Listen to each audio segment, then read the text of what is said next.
Chapter 20. When the hunters tried to leave all at the same time, Eugene Ho formed a confused expression and quickly asked them, "Are you telling me and Jin Woo Hyung to remain in the boss room?"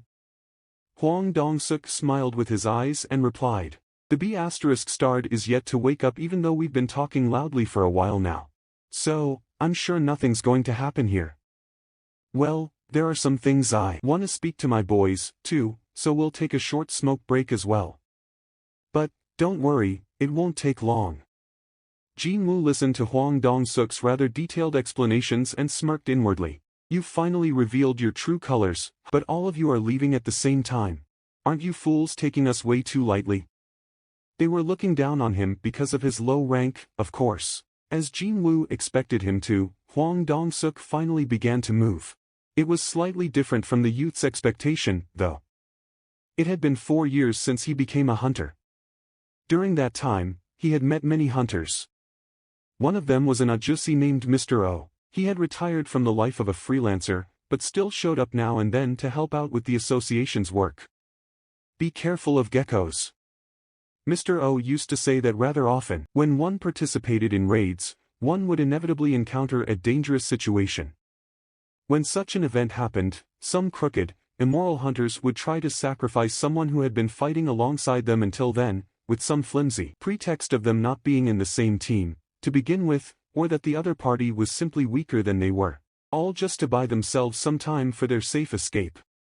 It was exactly like a gecko cutting off its own tail and running away. Cutting its tail off. Mr. O took to calling those types of hunters geckos, and such actions as cutting off one's tail.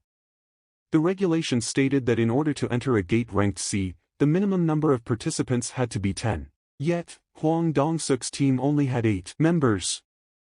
I'm sure you already know that it's not easy to hire a healer if you're running your own assault party.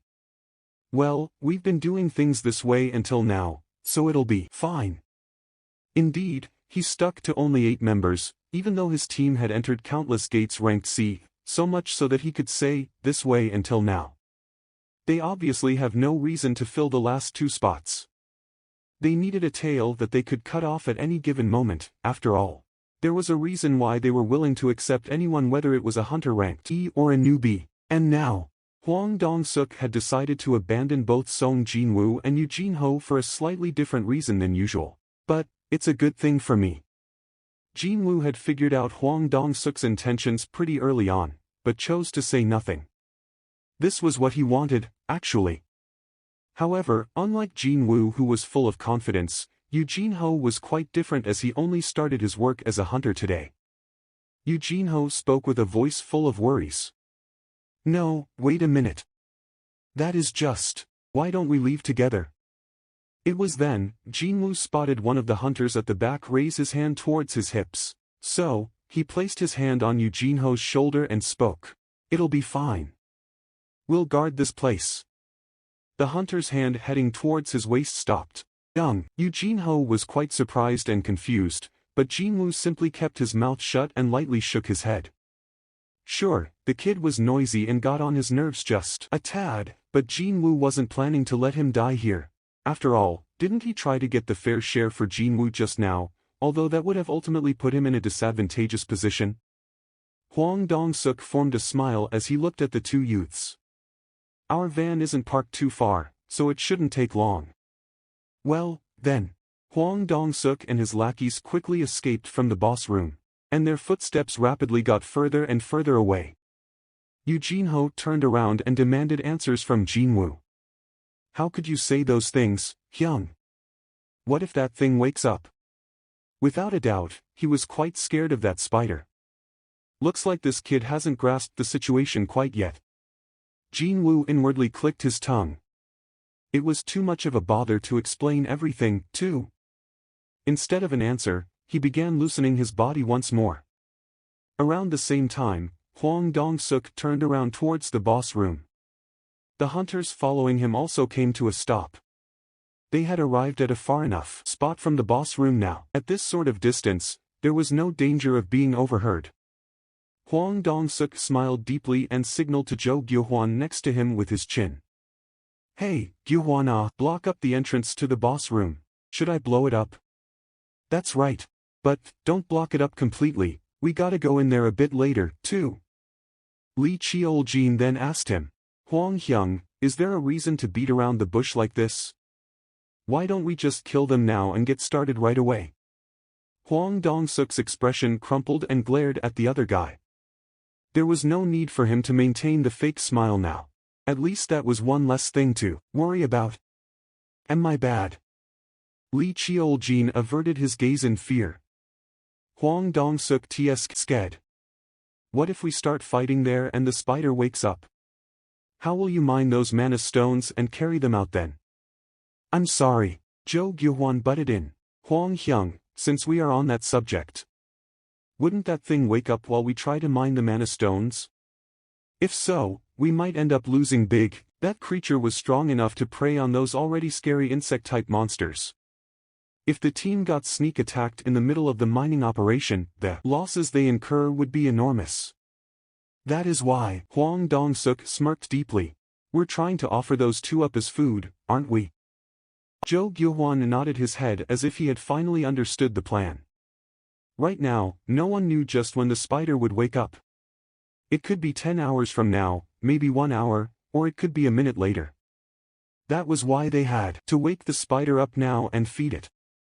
No matter how dull that monster happened to be, it'd still wake up from the impact strong enough to cause the entrance to cave in.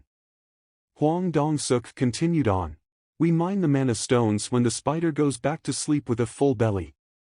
The permit they got from the association would last for 5 days. They still had over 4.5 days of leeway. In other words, they would wait, and if the spider didn't go back to sleep, they would simply dispose of it and mine as much as they could before the gate closed shut. They wouldn't be able to mine everything within the hour, but with Song Jinwoo and Yu Jinho no longer in the picture, they should be able to avoid losing out too much. Wouldn't that be far more preferable than working under the constant fear? Their safety was the #1 priority, after all. Of course, that's the worst possible scenario. If they were lucky, the profit would be divided 8 ways. They mine all the mana stones, and even monopolize the spider, too. As an added bonus, those expensive-looking equipment on Yu Jinho's body would become theirs, too. That sword and the shield, they have to be worth at least a few 100 million won. They had nothing to lose from this transaction at all. The corners of Huang Dong-suk's lips arched up. Block up the entrance, so we can go and take a smoke break. Quick. Yes, Hyung, Zhou Gyuhuan replied as a blinding light began to gather on the tip of his fingers. Yu Jinho's gaze was fixed on the sleeping spider. Even his breathing was cautious. He then asked, his expression rigid with fear. That spider be **starred, it's not gonna suddenly wake up on us, right? Who knows? Jinwoo remained economical with his words. He had more or less figured out what would happen next, but if he said out aloud his thoughts in full, then Yu Jinho might faint from fear. Now that I think about it, those words were the first to come out from Yu Jinho's mouth in the past 5 minutes or so. It seemed that he was really scared right now. And he used to be so talkative, too. Then, it happened. Kaboom! With a loud explosion, the entrance of the boss room suddenly caved in.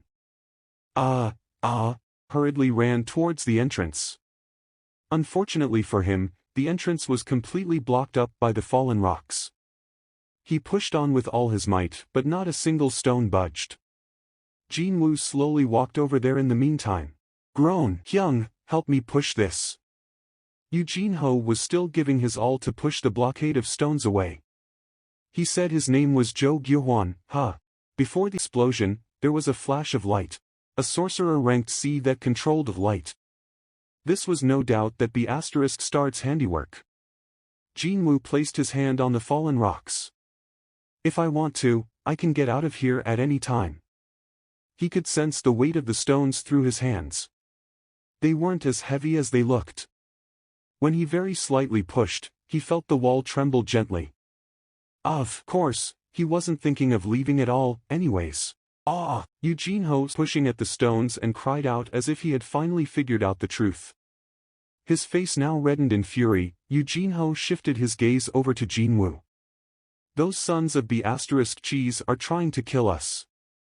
They don't want to share the mana stones, so they blocked the exit and let the spider devour us.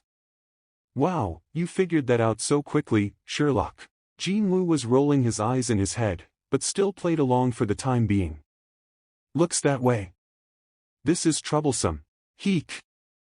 Suddenly, Yu Jinho's reddened complexion paled in an instant. Would that be the look of someone whose blood had gone cold? No need to ask him what happened there. The silhouette of the giant monster was oh so clearly reflected in Yu Jinho's eyes. Jinwoo turned around. Kuruk. Kururik. The spider's sleep had been interrupted by that loud explosion and it was slowly raising its massive body up. The body the size of a house, dozens upon dozens of eyes. That horrifying mouth, 8 long legs. Now that it had begun moving for real, it looked far more terrifying than when it was actually in a deep slumber. Yo! Jinho leaked out a fearful gasp. His body had frozen stiff like a statue.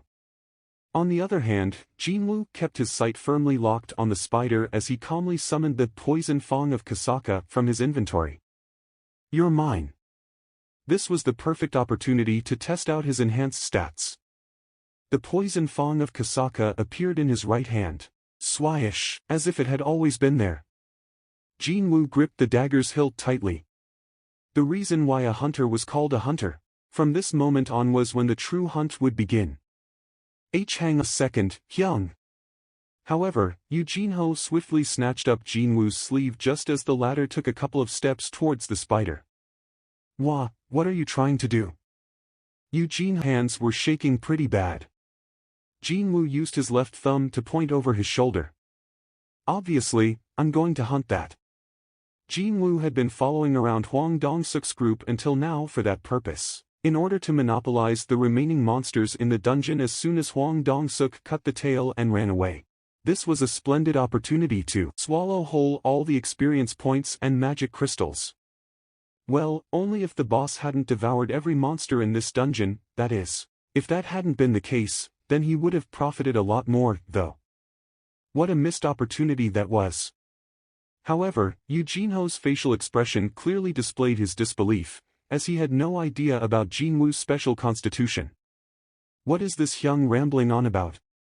There was something he'd heard from someone somewhere before.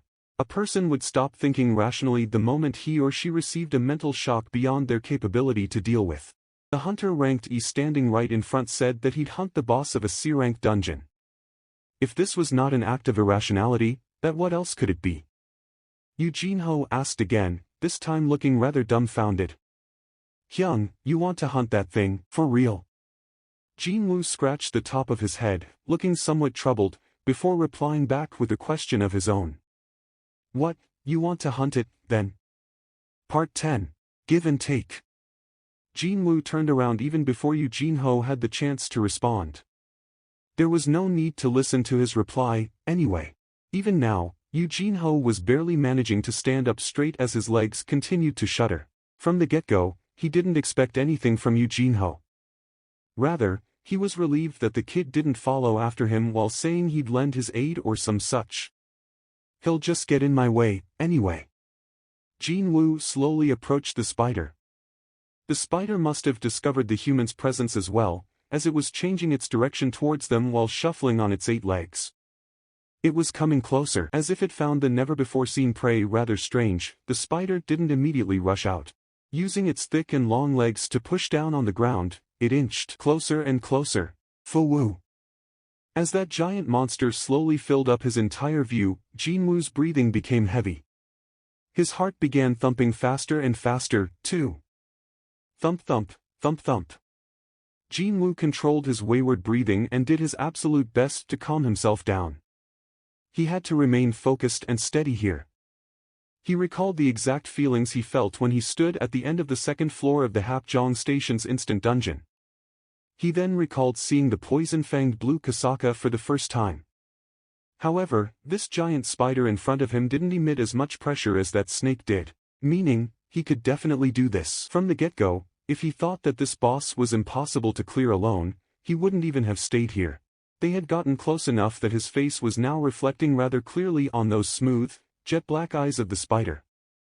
Jinwoo's own eyes narrowed to a slit,